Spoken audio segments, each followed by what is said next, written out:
Muy bien, pues vamos a comenzar con una pequeña introducción a lo que es el Evangelio de Marcos, muy breve. Vamos a estar exponiendo el capítulo 1, versículos del 1 al 11. Y muy resumidamente, probablemente el Evangelio de Marcos pues se atribuye a Marcos, que fue compañero en misiones tanto de Pablo como de Bernabé y también en este caso de Pedro. Como decía, no es lo más importante conocer la autoría, porque la autoría del Evangelio de Marcos es anónima, pero no hay ninguna razón de peso para dudar de que sea Marcos el que haya escrito este Evangelio. Con unanimidad toda la Iglesia cristiana primitiva del siglo I y del siglo II atribuye este escrito a Marcos. Así que no tenemos, como decía, ninguna razón de peso, a pesar de algunos argumentos del ambiente liberal, que nos haga dudar o que nos haga suponer que sea un problema, ni mucho menos, que Marcos sea el que escribe. Y probablemente sea en un momento donde el apóstol Pedro, que es el que le estaría dictando, el que le estaría hablando, y ya sabéis que los emanuenses en aquel entonces pues tenían cierta libertad literaria cuando alguien les estaba dictando pues una carta para escribir. Ellos podían pues colocar gramaticalmente las cosas de una forma mejor para que sonase bien, así que esa libertad la podían tomar. Y es muy probable que el apóstol Pedro pues le escribiese o le estuviese dictando en vida y fuese también, por un lado, una preocupación del apóstol por la situación que en Roma se estaba comenzando a vivir, en tanto en cuanto pues, los cristianos no eran bien vistos.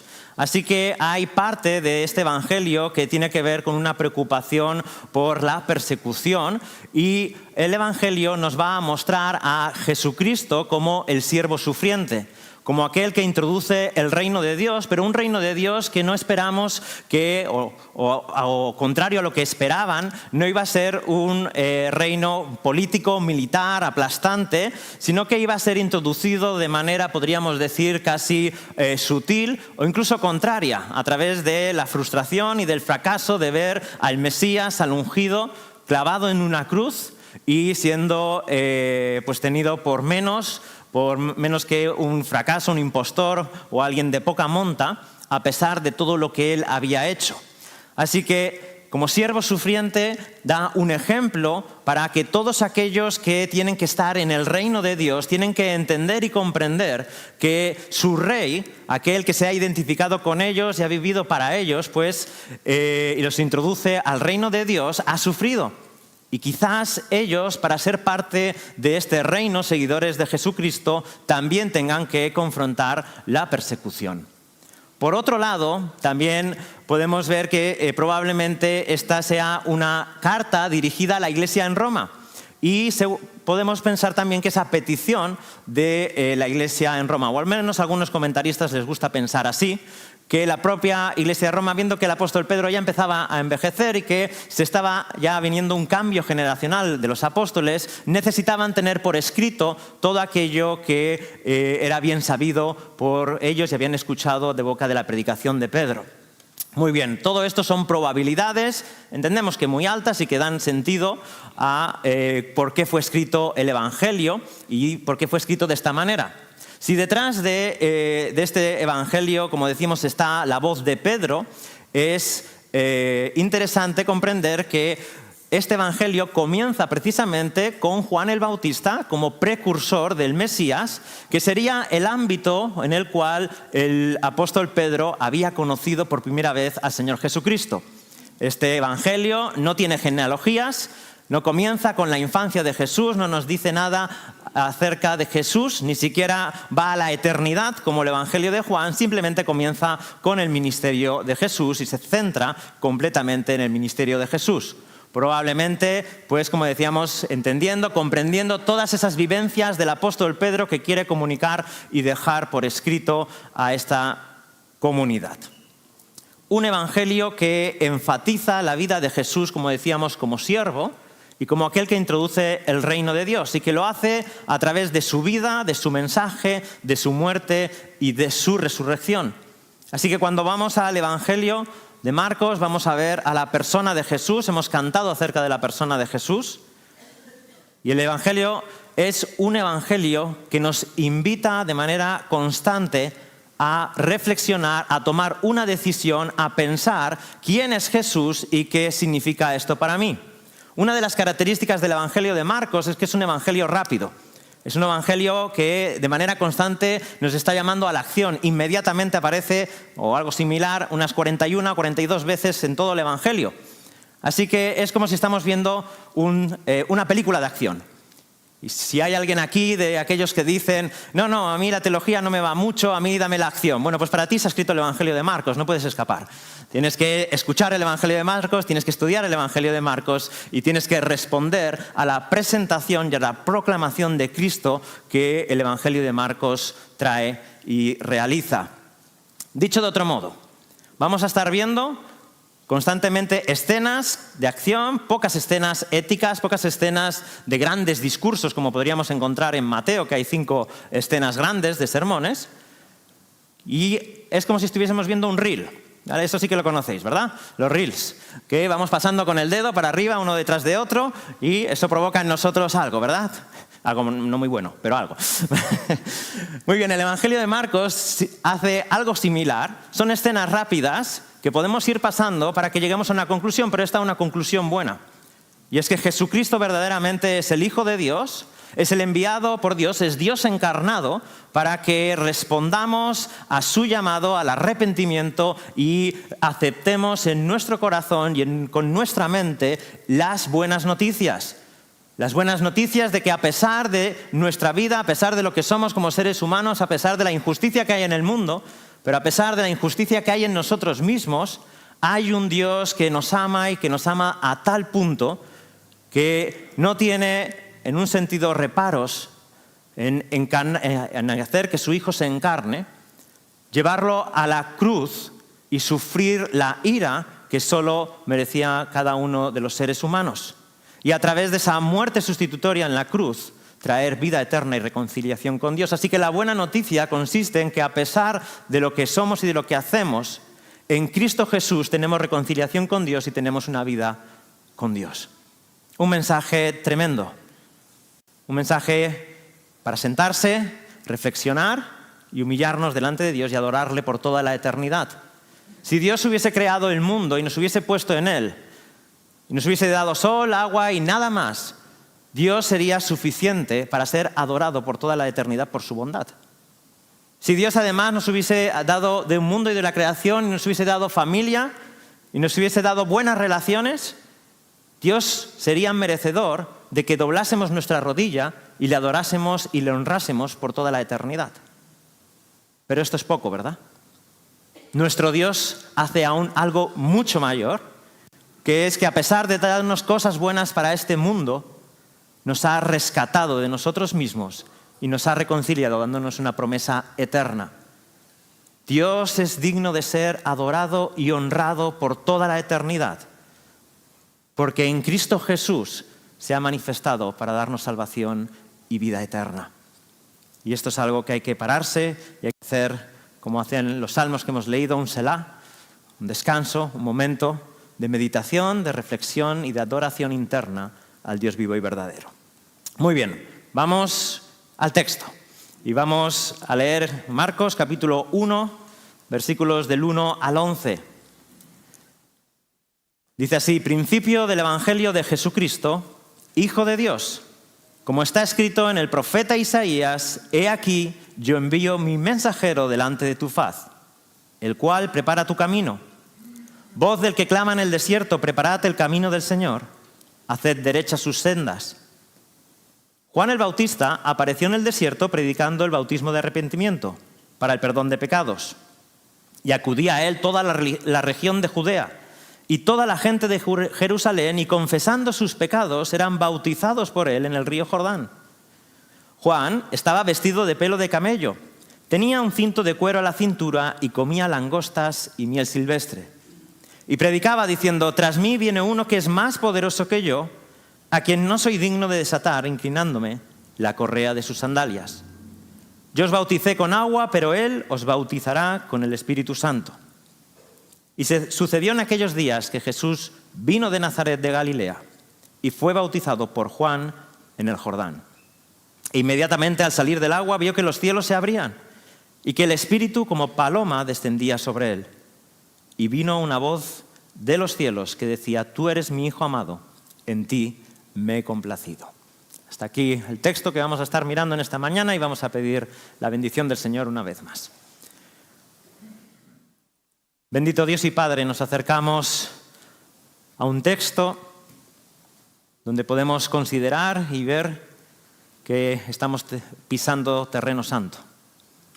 Y queremos pedirte en esta mañana que nos des corazones humildes, que obres en cada uno de nosotros y que nuestros corazones sean maleables y moldeables en tus manos, que nos ayudes a comprender la grandeza y la gloria de este Señor Jesucristo. Y te pedimos perdón por todas las veces que relativizamos este mensaje, lo consideramos como poca monta y no nos impacta en nuestras vidas. Te lo pedimos en el nombre de Jesús. Amén.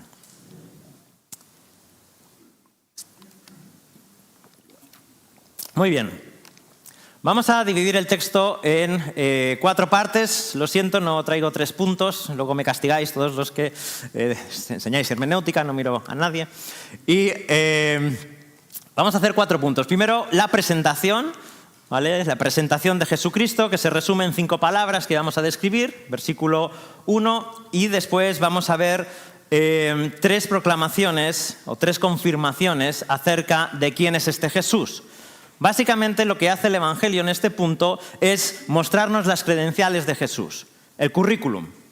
¿Quién es este Jesús? ¿Por qué tenemos que hacerle caso? ¿Qué es lo que dicen las Escrituras? ¿Qué es lo que dice Juan el Bautista? ¿Qué es lo que dice Dios mismo en la persona del Padre y del Espíritu Santo acerca de la persona de Jesús? Si hemos de escuchar el Evangelio, si hemos de escuchar y parar atención con nuestros corazones a la persona de Jesús, muy bien, ¿quién es Él? ¿Por qué hemos de creer en Él? ¿Por qué tenemos que escucharle? ¿Y por qué nuestros corazones tienen que servirle y darle todo? Así que comenzamos con la presentación a través de estas 5 palabras: principio del Evangelio de Jesús, el Mesías, Hijo de Dios. En primer lugar, principio. Esta palabra, el principio, nos introduce a la primera escena donde el precursor, donde Juan el Bautista va a dar inicio al ministerio de Jesús, el Mesías. Pero además es posible que haya aquí una relación con el Génesis capítulo 1, versículo 1.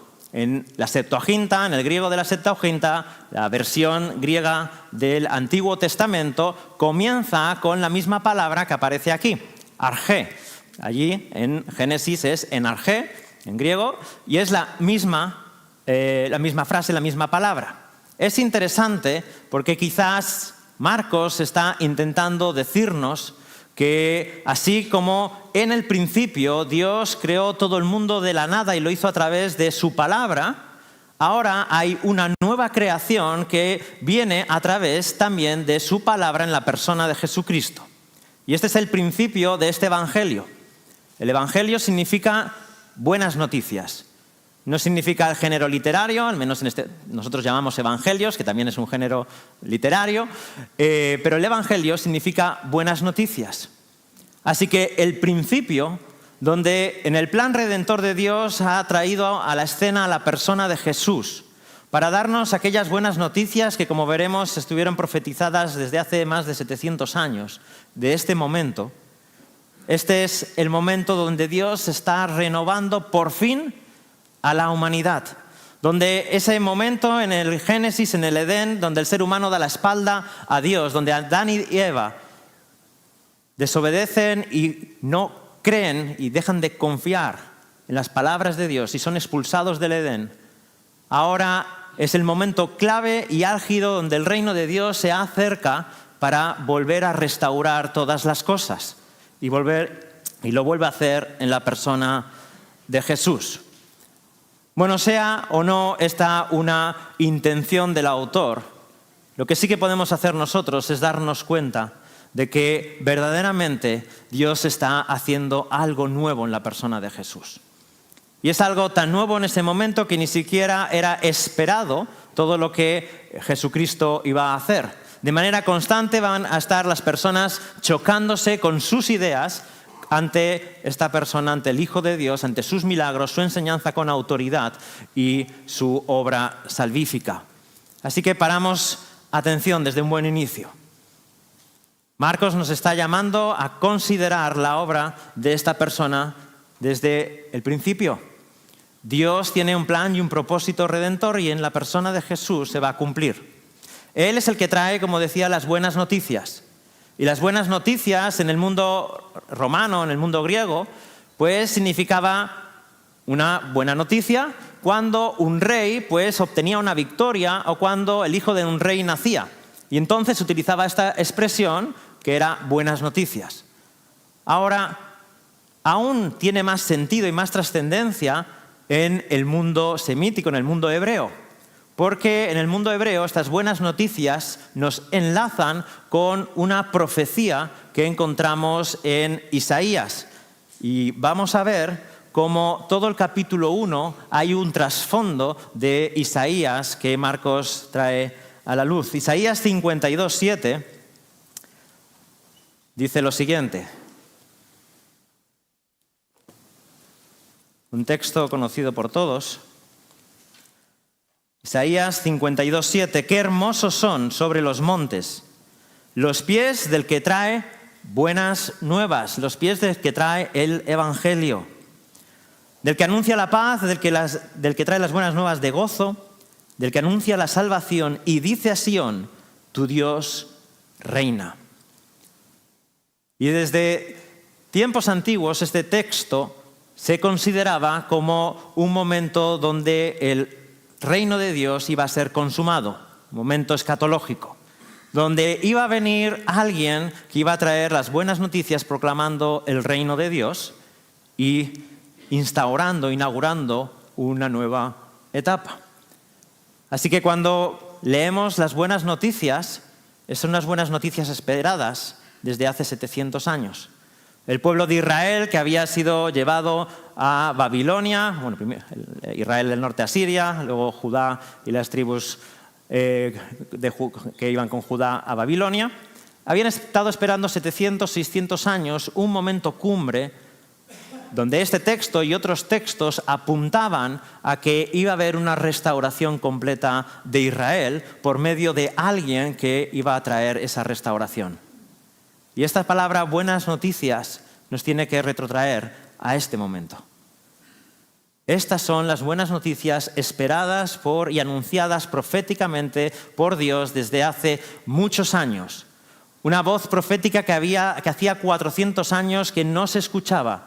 Y de repente aparece en la escena alguien que, por medio, en primer lugar, de Juan el Bautista y después apuntando a la persona de Jesús, cumplía lo que el pueblo de Israel estaba anhelando, supuestamente. Las buenas noticias de salvación y de restauración en la persona de Jesús. Ahora es el Evangelio de Jesucristo. Esto puede significar que es el Evangelio proclamado por Jesucristo o es el Evangelio sobre Jesucristo. Aquí hay un poco de debate, pero no es muy importante. Lo importante, o al menos la mayoría de comentaristas, piensan que es el Evangelio sobre Jesucristo. Las buenas noticias que tienen que ver con la persona de Jesús. ¿Qué es lo que ha hecho Jesús y quién es Jesús para traernos las buenas noticias? Evidentemente, Jesús también proclamaba las buenas noticias, así que también pueden ser las buenas noticias proclamadas por Jesús. Pero lo importante es que esas buenas noticias tienen que ver con la persona de Jesús. Tanto su vida, su muerte y su resurrección, como todo lo que él proclamó, tiene que ver con esta idea. Hay una expectativa de que hayan buenas noticias. ¿Para nosotros la hay esa expectativa? O quizás estamos tan acostumbrados a escuchar que Jesús murió por nosotros y que tenemos el perdón, que no hay ningún tipo de emoción y de un corazón que vibra ante el Evangelio del Señor Jesucristo. Es importante plantearnos esta situación. ¿Qué sería de nosotros si no tuviésemos buenas noticias? no estaríamos celebrando esto. No estaríamos aquí reunidos, no tendríamos esta Santa Cena, no tendríamos actos de bautismos después. Seguiríamos esperando la acción de Dios. Sin embargo, la acción de Dios ya ha ocurrido. Las buenas noticias son que hay salvación y perdón, y que es accesible y alcanzable a todas las personas a través de Jesucristo. Tercera palabra, Jesús. Jesús significa Josué, y Josué significa Yehoshua en hebreo.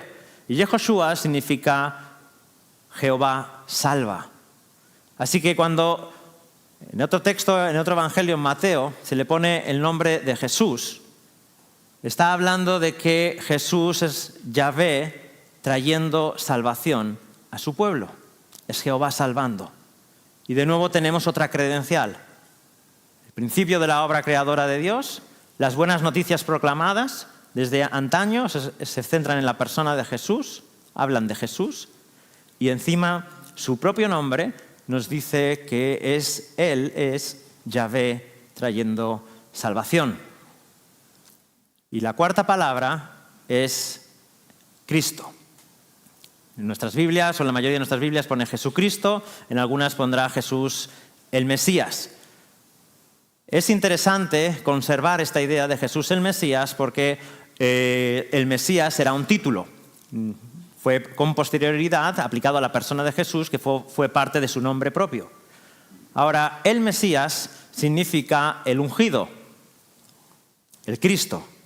Y se ungía en el Antiguo Testamento a todos los profetas y a todos los reyes que eran elegidos por Dios para ocupar ese cargo en un propósito de representación al Señor, en un propósito santo. Pero con el tiempo, después de David y de la promesa a David, el Mesías el ungido había cogido un carácter, como decimos ahora, valga la redundancia, mesiánico, de expectativa de alguien, de un rey que Dios iba a traer, que iba a ser distinto a todos los demás reyes porque su reino iba a permanecer y lo iba a tratar como hijo, de una manera especial. Así que cuando el texto nos hace referencia a Cristo, al ungido, nos está diciendo que Jesús es esa persona especial. Es ese Mesías esperado, es ese rey que se iba a sentar en el trono de David y iba a reinar por siempre. Por lo tanto, en la persona de Jesús se están confluyendo toda una serie de ideas muy elevadas acerca de su persona y de por qué tenemos que parar atención a su vida. Y por último, Hijo de Dios. Para los que le interesan estas cosas, Hijo de Dios, esta palabra no aparece en algunos de los manuscritos, en algunos buenos, aparece en otros buenos. Así que hay un debate de si Hijo de Dios se tiene que incorporar aquí o no se tiene que incorporar. La argumentación a favor y en contra, haciendo un resumen muy breve, pues es un empate técnico. Así que lo que yo entiendo que es más prudente y más sabio es dejarlo tal y como está y saber pues, que esto en algunos manuscritos no está. ¿Por qué? Pues es un debate muy grande. ¿Por qué en algunos sí y en otros no? No importa, en el sentido de que evidentemente no es un error si está.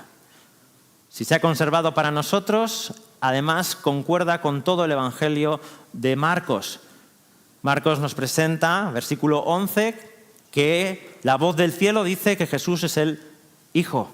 Es el Hijo de Dios de una manera especial. Y como recordaremos, el Evangelio de Marcos acaba con un centurión romano reconociendo que Jesús es el Hijo de Dios. Así que del principio al final del Evangelio de Marcos hay una proclamación de que Jesús es el Hijo de Dios. ¿Y qué significa que Jesús es el Hijo de Dios? Evidentemente es un término emparentado con Cristo, con el Mesías. Es un término que tiene que ver con Mesías, con el Rey esperado, un término mesiánico.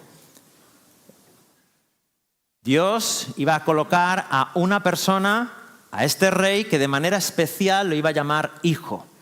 ¿Y de qué manera eso determina una relación especial? Bueno, si imaginamos que trabajo en una guardería ¿vale? O mi mujer trabaja en una guardería, y estás de visita y ella te dice, mira, todos estos de aquí son mis hijos, son mis niños. Tú entiendes perfectamente que tienen una relación especial. Ahora, si de en medio de ellos coge a uno y te dice, este es mi hijo, sabes que ese hijo es verdaderamente su hijo biológico, ¿verdad? Con una relación especial. Cuando las Escrituras nos hablan de que Jesús es el Hijo de Dios, es un título mesiánico que nos está hablando también de la divinidad y el poder y la gloria que el Hijo comparte con el Padre. En el concepto hebreo de hijo, el hijo tiene la misma sustancia que el padre. Si el padre era carpintero, el hijo iba a ser carpintero. Si el padre era zapatero, el hijo iba a ser zapatero y reflejaba exactamente lo que era su padre. Así que el Hijo de Dios refleja exactamente lo que es el Padre. Y además hay otra idea interesante. El hijo de jirafa es jirafa. El hijo de cebra es cebra. Y el Hijo de Dios es Dios. En su sustancia, en su esencia, este título nos está comunicando que Jesús es Dios mismo encarnado, la segunda persona de la Trinidad. Muy bien, esta es la presentación, un poco rápida, pero una presentación a tener en cuenta. La persona de Jesús nos trae las buenas noticias del propósito redentor de Dios para toda la humanidad, confluyendo en él la realidad del Dios que salva, el Hijo unigénito del Padre, que él establece para traer salvación y que él va a traer como Rey de reyes sobre todo el mundo. Y toda esta es la presentación de Jesús. Este es el Evangelio y esta es la persona que debemos de escuchar. O creemos que Jesús es esto o no lo creemos. Pero no podemos aceptar cosas de él y cosas no. Si Jesús verdaderamente es todo lo que dice que es, esto cambia todo. Aquí tenemos que hacer un alto. ¿Verdaderamente estamos atendiendo la voz del Rey de Reyes y del Señor de Señores? ¿Verdaderamente estamos sometiendo nuestras vidas a aquel que ha sido escogido para gobernar el mundo, para ser Señor, para ser juez del universo y para ser el Salvador? Vamos a continuar con la confirmación de las Escrituras. De manera breve, el Evangelio de Marcos nos va a confirmar esta presentación. Este es el Hijo de Dios, esperado desde el Antiguo Testamento y con esta obra. Ahora, esto lo confirma, en primer lugar, las Escrituras. En segundo lugar, el precursor que apunta a las Escrituras, que es Juan el Bautista, y Juan el Bautista va a apuntar también a Jesús. Y en tercer lugar, Dios mismo, el Padre y el Espíritu Santo confirman que toda esta presentación es auténtica. Brevemente o rápidamente, los textos. Como está escrito en el profeta Isaías. Así que de nuevo, todo el trasfondo del profeta Isaías en Marcos capítulo 1. Dice, he aquí yo envío mi mensajero delante de tu faz, el cual prepara tu camino. Esta es una cita de Malaquías capítulo 3, versículo 1. Bueno, pero no acabas de decir que es Isaías, error de la Biblia. Ya podemos tirarla porque aquí hay un error enorme. No sé cómo la gente no se ha dado cuenta antes. Bueno, no hace falta llegar a esa conclusión.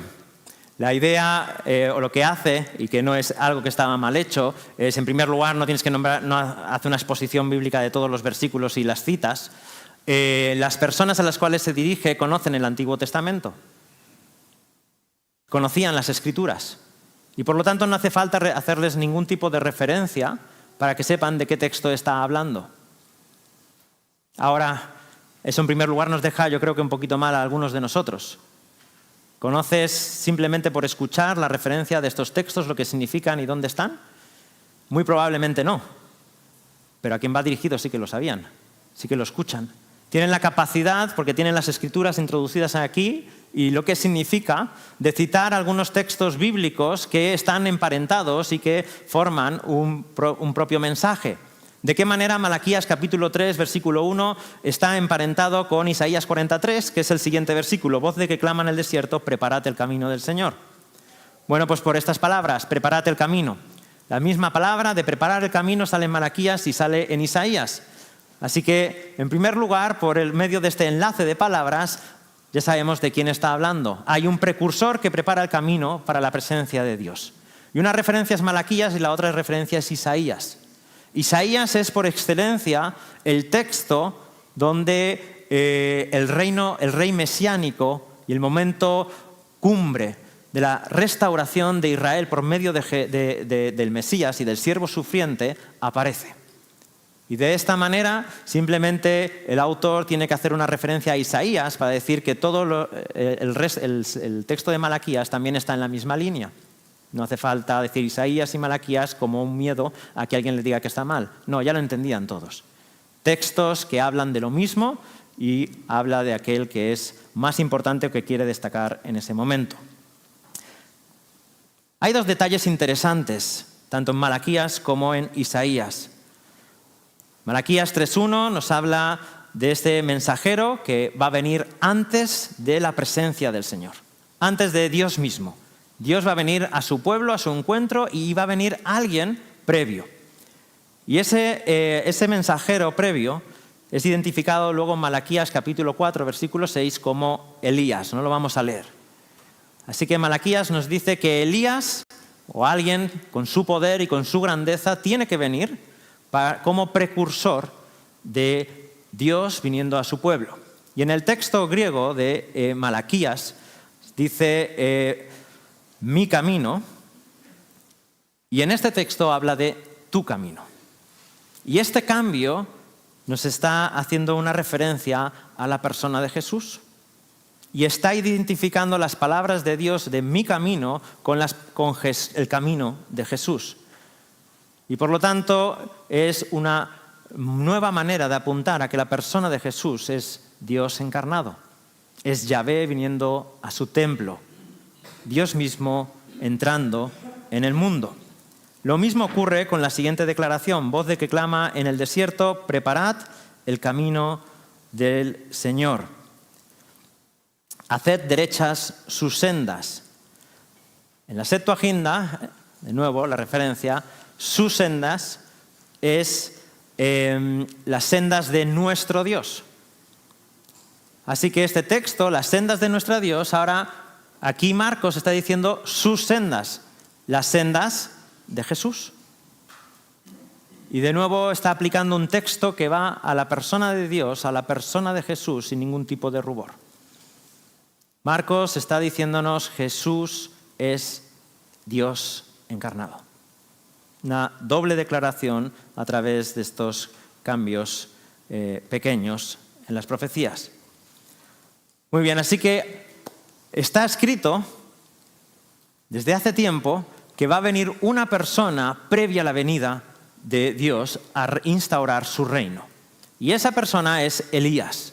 Ahora aparece Juan el Bautista en escena. Y Juan el Bautista en el versículo 4 nos dice que aparece en el desierto predicando.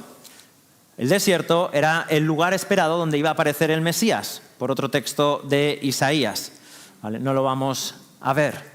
Pero muchos grupos mesiánicos, muchas personas mesiánicas habían aparecido ya en el desierto proclamando que el Mesías había llegado, era todo falso, pero el desierto tenía esa riqueza espiritual detrás del lugar de liberación del Éxodo, del lugar de fracaso del pueblo de Dios, en el desierto, y el lugar de Moisés, de su encuentro también con Dios. Todo esto fue en el desierto. Así que el desierto contiene una riqueza espiritual.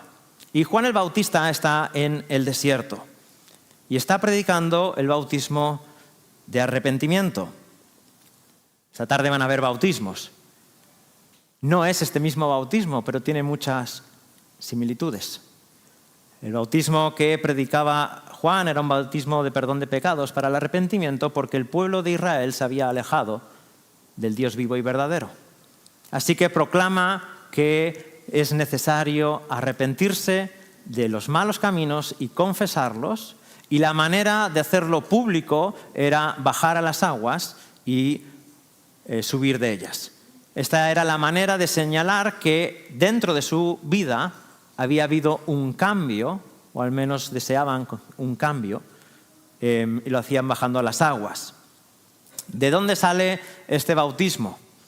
Bueno, no se sabe.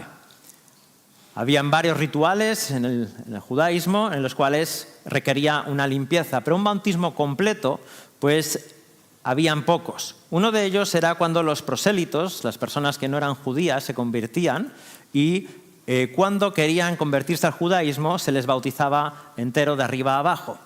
Algunos piensan que esto es lo que está detrás de este bautismo. Si eso es así, lo que significa es que Juan el Bautista está proclamando y diciendo al pueblo de Israel que están viviendo como gentiles y que necesitan una conversión entera. Bueno, esto no lo podemos saber, pero si es así, es un mensaje muy duro. Hay una necesidad de una vuelta sin condiciones al Dios vivo y verdadero. Y una manera de demostrarlo era confesando sus pecados. El mensaje de Juan el Bautista es un mensaje poderoso. Juan el Bautista es levantado como un profeta que hacía sin igual, que hacía 400 años que no estaba. Y su mensaje es escuchado por las personas acuden a él de todas partes. Ha llegado alguien nuevo, alguien que hacía años que no se escuchaba, y cuando escuchan a alguien predicar con poder, sus corazones son movidos y confiesan sus pecados y se arrepienten. Dios está obrando por medio de Juan el Bautista, transformando los corazones de su pueblo, endurecidos, enfriados, tibios a las realidades espirituales y a la voz de Dios, y Juan el Bautista está teniendo un gran éxito. De hecho, un éxito sin precedentes. Y esto es muy importante, porque en primer lugar confirma las escrituras de Isaías y de Malaquías. Alguien está preparando el corazón del pueblo de Dios. Dios está dando puñetazos encima de la mesa para que su pueblo vuelva a Él y reciba a el Mesías de la manera en que se le ha de recibir.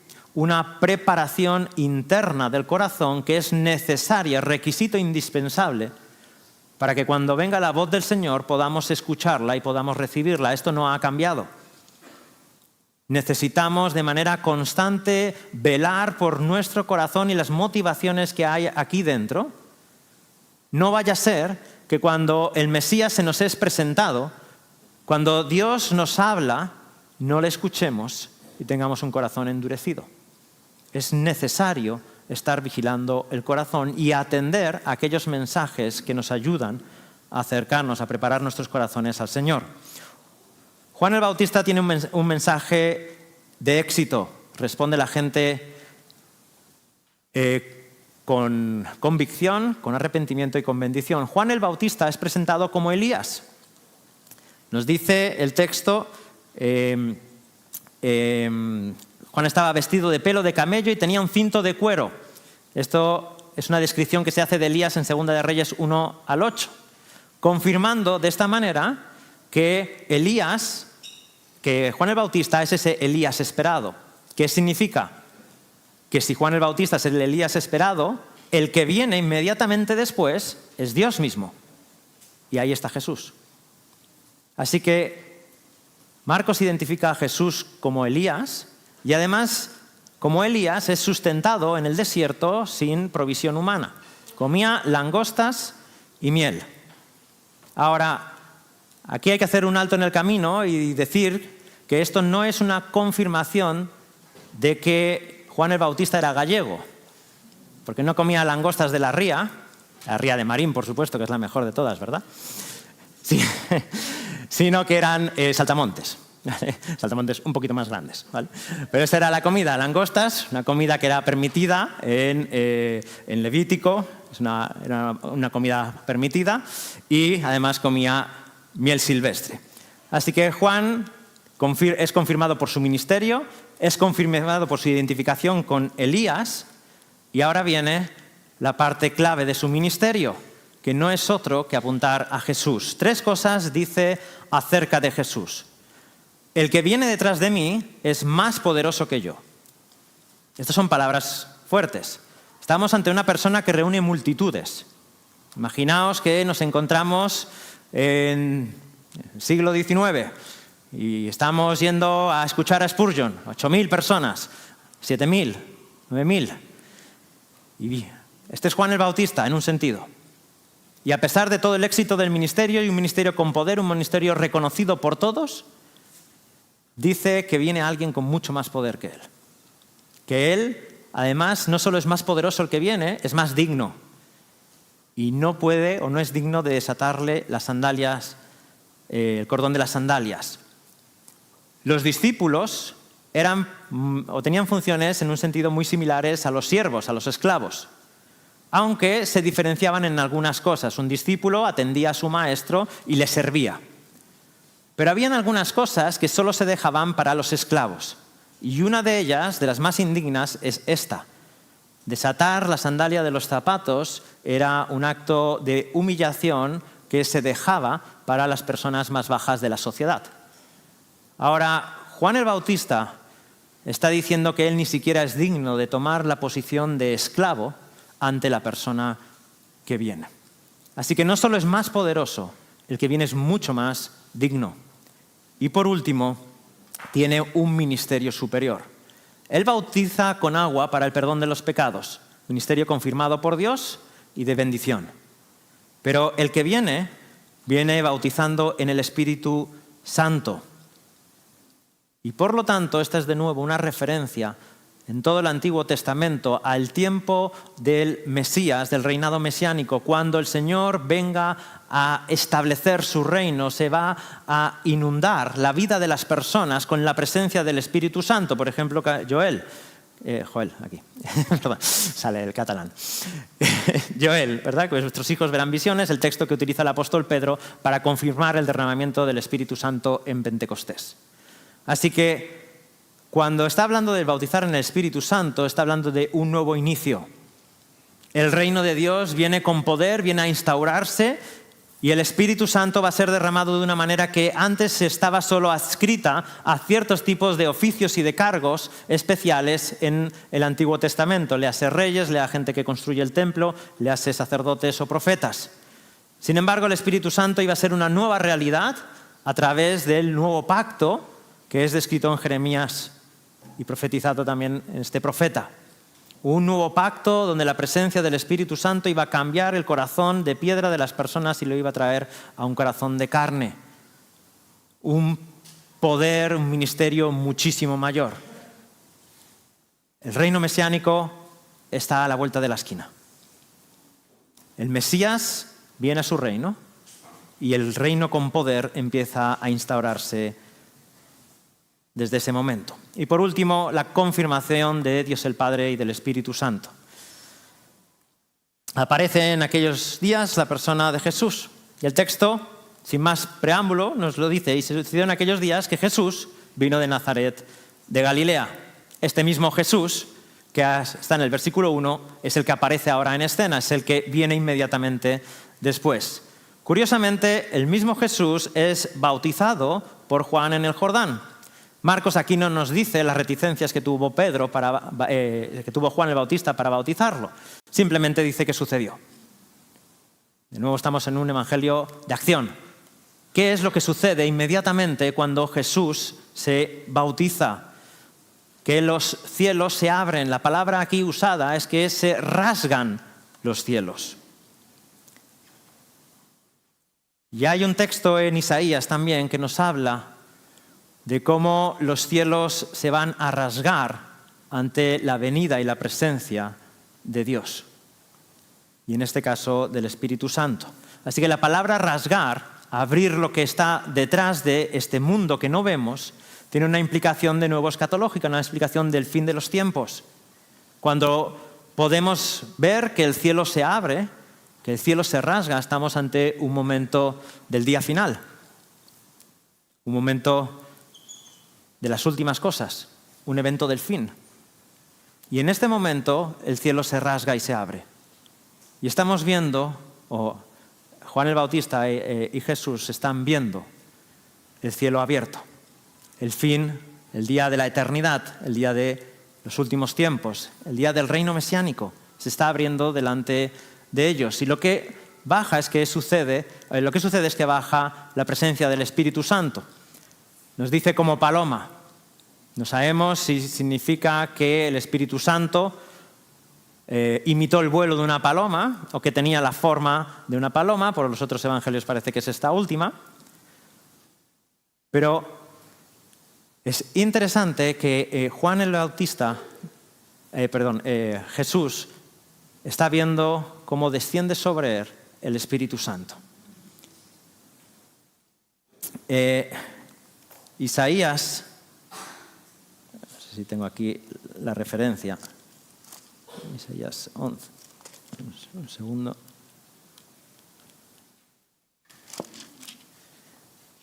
Isaías 11, versículo 2, dice: y reposará sobre él el Espíritu del Señor, Espíritu de sabiduría y de inteligencia, Espíritu de consejo y de poder, Espíritu de conocimiento y de temor del Señor. Se deleitará en el temor del Señor y no juzgará por lo que vean sus ojos, ni sentenciará por lo que oigan sus oídos, sino que juzgará al pobre con justicia y fallará con equidad por los afligidos de la tierra. La presencia y la unción del Espíritu Santo sobre la persona de Jesús es de nuevo un indicativo de que el reino justo del Mesías ha llegado. Y esta investidura de poder para el ministerio, por medio de la confirmación de la tercera persona de la Trinidad, está de nuevo atestiguando de que Jesús es precisamente el Mesías. Y por último, escucha una voz del cielo: tú eres mi Hijo amado, en ti me he complacido. Tú eres mi Hijo amado es una referencia del Salmo 2, versículo 7.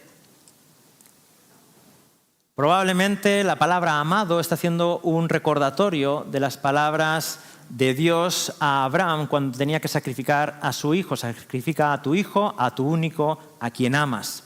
Génesis 22, 2. Y la última sección tiene que ver con Isaías 42, 1. De nuevo Isaías detrás del contexto.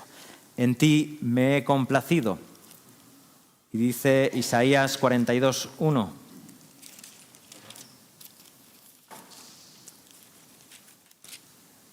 He aquí mi siervo, a quien yo sostengo, mi escogido, en quien mi alma se complace. Llegamos ya al final. Después de todas estas confirmaciones acerca de la persona de Jesús y del Mesías, después de haber visto su hoja de presentación y todo lo que proclaman las Escrituras acerca de la persona de Jesús, lo contundente que es la afirmación de que Jesús es el Mesías esperado, es el Hijo de Dios y es el que inicia el reino mesiánico, nos queda preguntarnos, bueno, ¿y eso qué significa para nosotros? Debemos decidir de manera rápida, pero razonada, sin demora, porque el tiempo apremia, quién es Jesús para nosotros. Y si verdaderamente ese Jesús de quien decimos creer, o de quien escuchamos muchos domingos, o si es la primera vez que lo escuchas, es realmente el Hijo de Dios. Es Dios reconciliando al mundo consigo mismo por medio de la persona de Jesús. Y si esta es la realidad, de que Él es un Mesías escogido, capacitado, aprobado, profetizado, proclamado, entonces, ¿qué respondemos ante este Jesús? ¿Lo consideramos como Señor nuestro? ¿Lo consideramos como nuestro Rey y como nuestro Salvador? Porque todo lo que diga el Evangelio de Marcos a partir de aquí depende de lo que nosotros respondamos a estas credenciales y esta presentación. ¿Qué vamos a ver en este Evangelio y cómo vamos a responder a las buenas noticias que tenemos en Cristo? ¿Es aburrido el Evangelio? ¿Es aburrido Jesús? ¿Nos causa desasosiego, desazón, tener que escuchar domingo tras domingo que Jesús murió por nuestros pecados? Quizás no hemos entendido el Evangelio. Las buenas noticias tratan de lo que Dios ha hecho por nosotros en Cristo Jesús. Y ha hecho mucho. Lo ha dado todo. La persona a quien llama mi amado. Dios el Padre ama con toda su esencia y con todo su ser al Hijo, a Jesús. Es en quien se complace, en quien se deleita, en quien tiene una relación perfecta, en quien ama, podríamos decir, con locura. Y Jesús, el Hijo, es dado a una muerte atroz, a experimentar rechazo y sufrimiento humano, como tú y yo podemos experimentarlo en el día de hoy. Pero Él tiene una diferencia crucial con cada uno de nosotros. Él recibe el rechazo del Padre y la ira de Dios sin ningún tipo de medida, sin ningún tipo de contención, para morir en nuestro lugar por nuestros pecados. Y aquel que tenía una relación perfecta y tiene una relación perfecta con su Hijo, ve a su Hijo morir, sufrir y experimentar lo que verdaderamente es la muerte en toda su esencia. Porque aquel que había estado unido de manera perfecta por toda la eternidad y no conocía lo que era estar en alguna medida separado del Padre, experimenta una separación profunda y completa por ti y por mí. Dios te ama y Dios me ama. ¿Qué significa eso? Significa que haga lo que haga con mi vida, debo de reconocer que Cristo Jesús es mi Señor. Y que no hay nada más importante en este mundo que dedicar tiempo a meditar en la persona de Jesús, rendirle mi corazón y comprender y vivir a la luz de este Rey y de este Mesías.